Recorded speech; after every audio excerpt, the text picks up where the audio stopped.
आज मैं आपके साथ में शेयर कर रही हूँ 10 बीवियों के कहानी के लड्डू की फुल रेसिपी।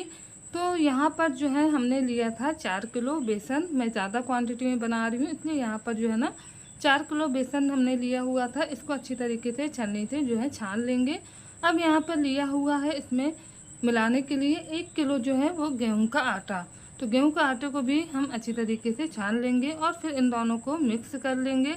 मिक्स करने के बाद में बीच में थोड़ा सा हम स्पेस करेंगे और यहाँ पर डालेंगे हम इसमें रिफाइंड ऑयल। तो 2 कटोरी जो है वो हमने यहाँ पर रिफाइंड ऑयल के डाले थे। तो आप जो है ना अपने हिसाब से लड्डू बना सकते हैं। कम क्वांटिटी में बना रहे हैं तो बस ये है कि आप उसमें अगर 1 किलो बेसन के बना रहे हैं तो आप उसमें 1 पाव आटा डालिएगा। तो अब हमने यहाँ पर जो है ना 3 कटोरी रिफाइंड ऑयल का इस्तेमाल किया था।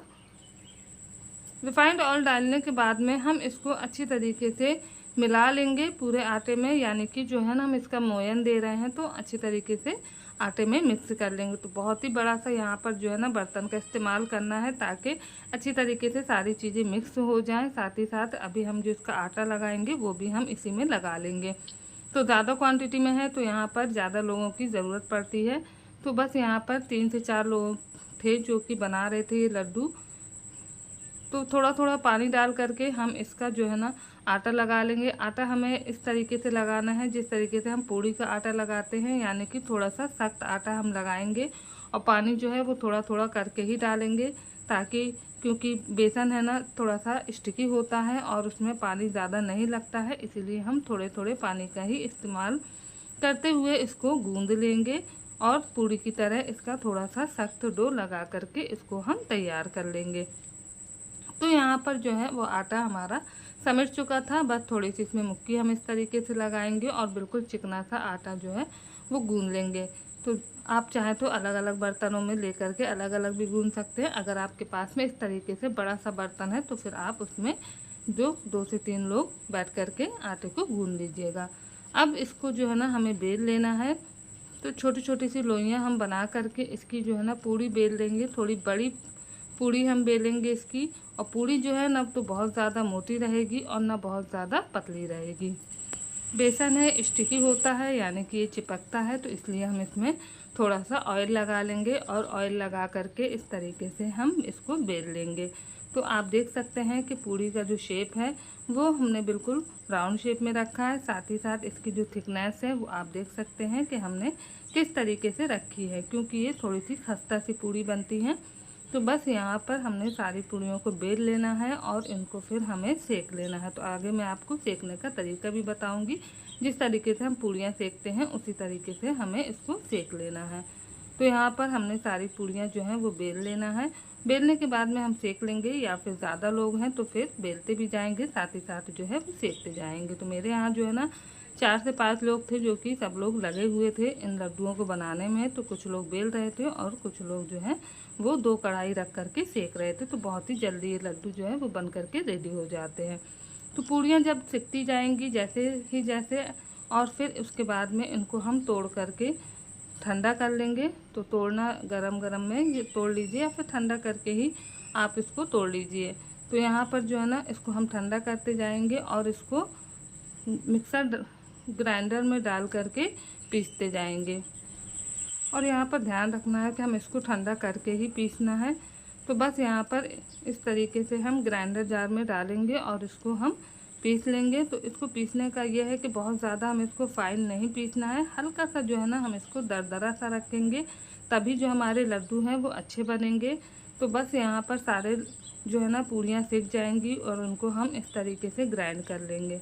तो ये देखिए हमने इनको हल्का सा दरदरा सा रखा है, थोड़ा सा ज़्यादा मोटे से तो एक बार हम इसको पल्स मोड में और चला देंगे और फिर ये देखिए इस तरीके से जो है वो हम इसको पीस लेंगे और पीस करके एक बर्तन में डालते जाएंगे। बस इसी तरीके से जो है ना हमें सारी पूड़ियों को ग्राइंड कर लेना है। अब यहाँ पर एक कढ़ाई लेंगे हम, और जो हमने पूड़ियाँ फ्राई करी थी वो हमने रिफाइंड ऑयल में फ्राई करी थी। तो 4 किलो जो है ना बेसन था और 1 किलो आटा था, तो यहाँ पर 2 किलो रिफाइंड का इस्तेमाल हो चुका था। अब हमने जो कढ़ाई में रिफाइंड ऑयल बचा हुआ था उसी में हमने डाल दिया था 1 किलो देसी घी। देसी घी डालने के बाद में घी जब अच्छी तरीके से मेल्ट हो जाएगा और हल्का सा जो है ना गर्म हो जाएगा, उसके बाद में हम डाल देंगे यहाँ पर नारियल यानी कि गरी। तो गरी को बिल्कुल बारीक काट लेना है और उसको भी हमें यहाँ पर डाल देना है। तो गरी जो हमने यहाँ पर इस्तेमाल करी थी वो 1 किलो ली थी, क्योंकि लड्डू में थोड़े से ड्राई फ्रूट्स अच्छे लगते हैं। तो आप अपने हिसाब से ड्राई फ्रूट्स इनमें डाल सकते हैं जितना आपको चाहिए हो। और यहाँ पर चीनी ली थी हमने 3 पाव। अगर आप बहुत ज़्यादा मीठा नहीं खाते हैं तो 3 पाव ही डालेंगे। अगर आपको थोड़ा सा मीठा पसंद है तो फिर आप यहाँ पर 1 किलो चीनी का इस्तेमाल करेंगे। चीनी को हमने ग्राइंड कर लिया था यानी कि पीस लिया था। पीसने के बाद में इसको हम डाल के इसी रोटी यानी कि मलीदे वाले में जो हमने पूरियाँ पीसी हुई थी वो सारी हमने ये देखिए बहुत ज़्यादा क्वांटिटी में हो गई थी, और फिर उसमें डाल करके अच्छी तरीके से इसको हम मिला लेंगे। तो सारी जो है ना चीनी और ये मलीदा जो है इसको हम अच्छी तरीके से मिक्स करेंगे। तो ये देखिए बहुत अच्छे से ये मिक्स हो चुका है। अब बस यहाँ पर जो है ना बीच में करेंगे एक स्पेस बनाएंगे यानी कि गड्ढा सा बनाएंगे। थोड़ा सा हम यहाँ पर इलायची पाउडर भी पीस करके मिला देंगे। शक्कर डालने के बाद में हमने शक्कर को जो है वो यहाँ पर बहुत अच्छी तरीके से जो है ना बिल्कुल मिक्स कर लिया था। इलायची पाउडर भी डाल दिया था यहाँ पर। अब 2 कढ़ाई में जो है वो हमने पूड़ियाँ सेकी थी। तो एक कढ़ाई में हमने घी डाल करके उसमें जो है ना गरी को फ्राई किया था, और दूसरी कढ़ाई का जो रिफाइंड ऑयल बचा था वो अभी बहुत गर्म था, तो उसको हमने यहाँ पर स्पेस करके बीच में इस तरीके से जो है ना वो डाल दिया था। डालने के बाद में है तो हम इसको कवर कर देंगे, और थोड़ा थोड़ा क्योंकि घी वो तेल जो है वो गर्म है तो थोड़ा थोड़ा करके जो है ना इसको अच्छी तरीके से हम जो है इस मलीदे में इसको मिला लेंगे। इसके बाद में जो हमने गरी फ्राई की थी तो वो फ्राई हो चुकी है। बस अब हम गैस की फ्लेम को यहाँ पर ऑफ़ कर देंगे। अगर ज़्यादा हम इसको, क्योंकि बहुत ज़्यादा जो है ना घी गर्म है, अगर अभी हम ऑफ़ नहीं करेंगे तो गरी हमारी जो है वो जल जाएगी। इतना हमें इसको फ्राई करना है कि बिल्कुल हल्की सी ये गुलाबी सी जो है ना लाल सी सिक जाए। तो यहाँ पर जो है ना गरी हमारी फ्राई हो चुकी है। तो अब हम इसको भी इसमें गरम गरम ही डाल देंगे, और फिर अब हाथ ना जले तो इसलिए हमने यहाँ पर चम्मच का इस्तेमाल किया है। तो अब चम्मच की हेल्प से जो है ना हम इसको जल्दी जल्दी अच्छी तरीके से जो है ना मिला लेंगे। तो जब हम लड्डू को बांधते हैं ना तो यहाँ पर घी और ऑयल जो है ना इसीलिए थोड़ा सा ज़्यादा डाला जाता है ताकि लड्डू जो हमारे ईज़िली बंध जाए। अगर बहुत ज़्यादा ये मलीदा ड्राई रहेगा तो फिर लड्डू हमारे अच्छे से नहीं बंधेंगे। और जब हम इसमें गरम घी और गरम तेल जो है ना डाल देते हैं तो शक्कर जो होती है वो भी थोड़ी थोड़ी सी मेल्ट हो जाती है, जिससे कि इसकी बाइंडिंग जो है वो बहुत अच्छे से हो जाती है। अब यहाँ पर जो है हम बांध लेते हैं लड्डुओं को। तो लड्डुओं का शेप जो है वो अपने अकॉर्डिंग आप रख सकते हैं। मैं जो है यहाँ पर थोड़ा सा बड़ा साइज़ ही बना रही थी, क्योंकि मैं अभी अपने मायके में आई हूँ तो मेरी अम्मी के घर में जो है वो लड्डू बन रहे थे कहानी के। और ये कहानी के लड्डू की जो रेसिपी है मेरी अम्मी की ही रेसिपी है, और घर में पूरे ख़ानदान में इनके हाथ के लड्डू जो हैं वो बहुत ज़्यादा पसंद किए जाते हैं। तो मैंने भी सोचा कि चलिए मैं आपके साथ में ये रेसिपी जो है वो शेयर कर देती हूँ। तो ये देखिए लड्डू जो है आप अपने अकॉर्डिंग बड़े या छोटे बना सकते हैं। यहाँ पर जो है ना बस लड्डू बना बना के हम रखते जा रहे थे।